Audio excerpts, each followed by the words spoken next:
Jack London, Cro-Blanc. Chapitre 12. La piste des dieux. Ce fut vers la fin de l'année, lorsque les jours furent redevenus plus courts, que le louveteau trouva enfin l'occasion qu'il cherchait depuis longtemps de recouvrer sa liberté. Depuis plusieurs jours, le camp était en tumulte. Les tentes étaient démontées les unes après les autres, les pirogues étaient chargées.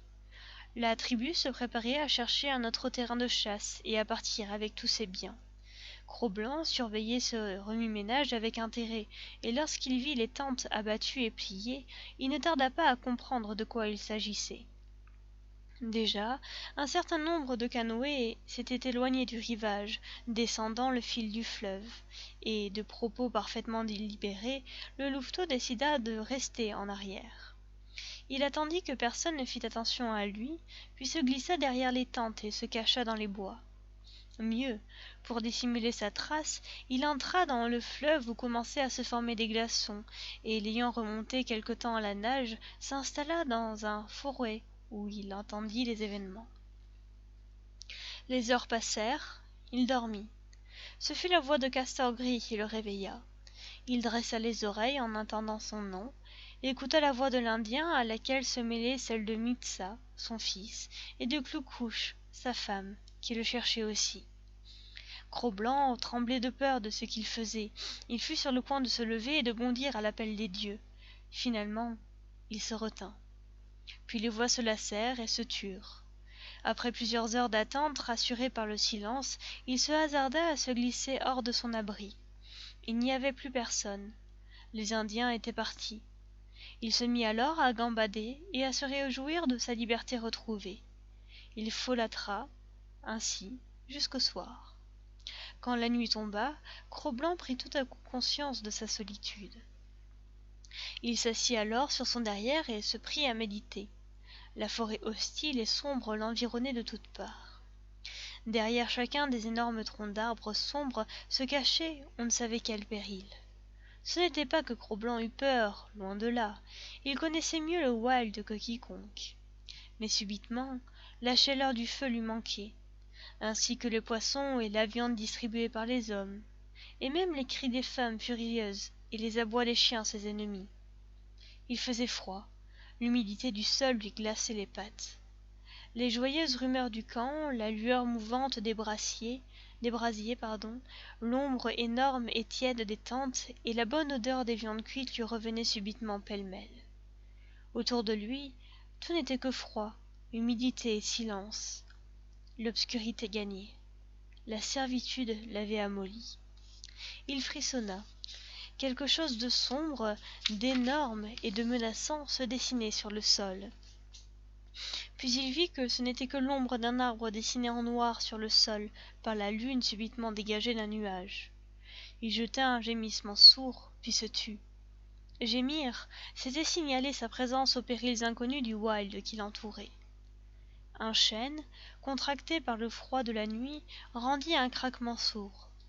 Cette fois, Cro-Blanc, surpris, poussa un glapissement. Pris d'une peur incontrôlable, il partit au galop jusqu'au camp.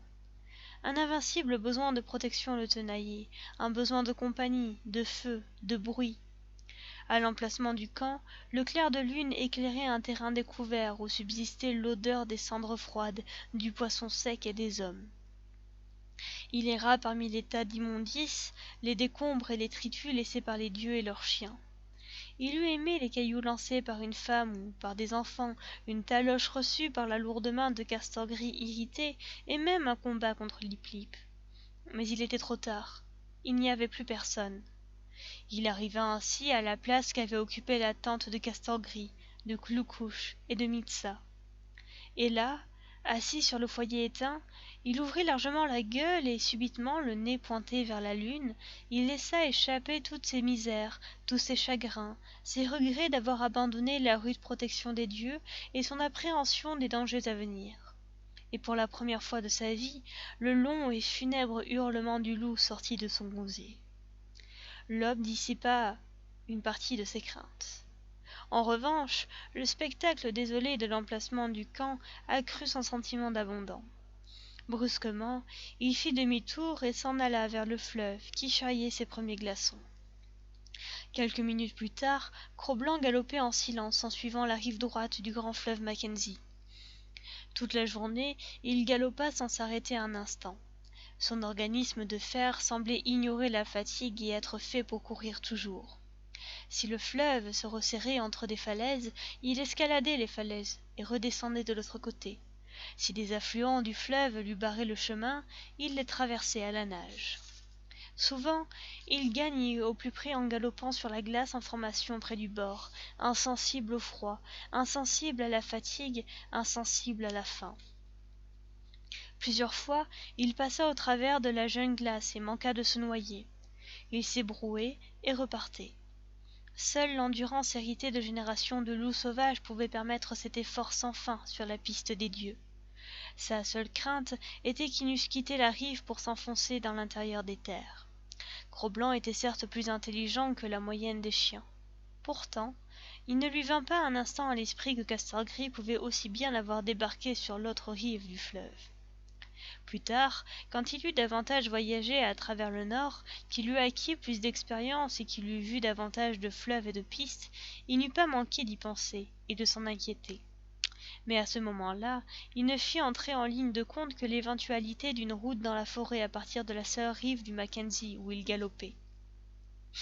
Il courut toute la nuit, butant dans le noir contre des obstacles qui le retardaient sans l'arrêter, passant les fondrières et les cours d'eau glacée, sautant les troncs d'arbres morts, inlassablement tendus vers son but. Vers le milieu du second jour, il commença à s'épuiser. Seule la volonté le soutenait. Il n'avait pas mangé depuis près de 2 jours et courait depuis 30 heures, les forces commençaient à lui manquer. Ses plongeons répétés dans l'eau glacée avaient réduit sa fourrure lustrée à l'état d'une sorte de feutre épais et sale.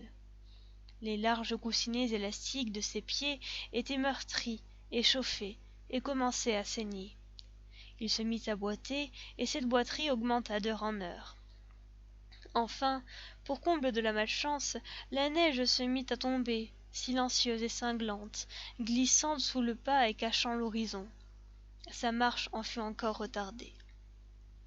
Cette nuit-là, Castor-Gris avait décidé d'établir le camp de l'autre côté du fleuve, mais au crépuscule, Clou-Couche, la femme de Castor-Gris, aperçut un élan venu boire sur cette même rive, que suivait inlassablement Cro-Blanc, et Castor-Gris l'abattit d'un adroit coup de fusil.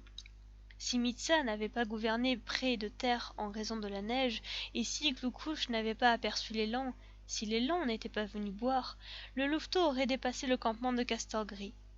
Sans doute serait-il allé plus loin et aurait-il fini, épuisé, par abandonner sa quête et redevenir un vrai loup parmi ses frères sauvages, à moins qu'il ne fût mort misérablement.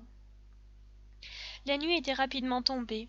Cro-Blanc, épuisé, boitait de plus en plus bas, laissant maintenant échapper des gémissements à chaque pas, lorsqu'il rencontra, sur le sol blanc de neige, une piste fraîche. Si fraîche que nul doute ne pouvait subsister sur son origine. Il retrouva soudain toute son ardeur et suivit la piste avec anxiété du bord du fleuve jusque sous les arbres. Bientôt, il vit avec ravissement luire les feux du camp et les voix des hommes frappèrent son oreille. Puis s'approchant encore, il reconnut Clou-Couche qui s'occupait de la marmite, et Castor-Gris, assis en tailleur qui mordait à même un épais morceau de graisse crue. Il y avait de la viande fraîche dans le camp des dieux. Il pensa qu'il allait être battu, et son poil se hérissa sur son dos. Mais il continua quand même d'avancer, détestant par avance le châtiment qui l'attendait, et allant au-devant de lui. Mais il savait qu'au-delà du châtiment, il y avait aussi la chaleur du foyer, la protection des dieux et la société batailleuse des chiens, compagnie dont il ne voyait plus alors que les bons côtés et les innombrables victoires. Il s'avança donc en rampant, gémissant et se traînant sur le ventre, jusqu'à entrer dans la lumière du feu. Castor-Gris, en l'apercevant, s'arrêta de manger. Cro-Blanc rampa vers lui, dans l'attitude de la honte et de la soumission, allant de plus en plus lentement au fur et à mesure qu'il approchait. Et finalement, il se coucha, repentant, aux pieds du maître, entre les mains duquel il venait librement remettre sa liberté. Tremblant, il attendit le châtiment qui se préparait. Un mouvement de Castor-Gris au-dessus de sa tête le fit s'aplatir d'un geste instinctif. Aucun coup ne survint. Il leva furtivement les yeux. Castor-Gris partageait en deux son morceau de graisse. Castor-Gris lui en offrait la moitié. Avec circonspection, il le flaira, puis l'engloutit à gros morceaux. Et Castor-Gris ordonna de lui donner de la viande, et tandis qu'il la mangeait, le défendit contre les autres chiens. Repu, il s'étendit auprès du feu avec béatitude, léchant ses babines de sa longue langue rouge, et rassuré, s'endormit auprès de ses dieux retrouvés. Fin du chapitre 12.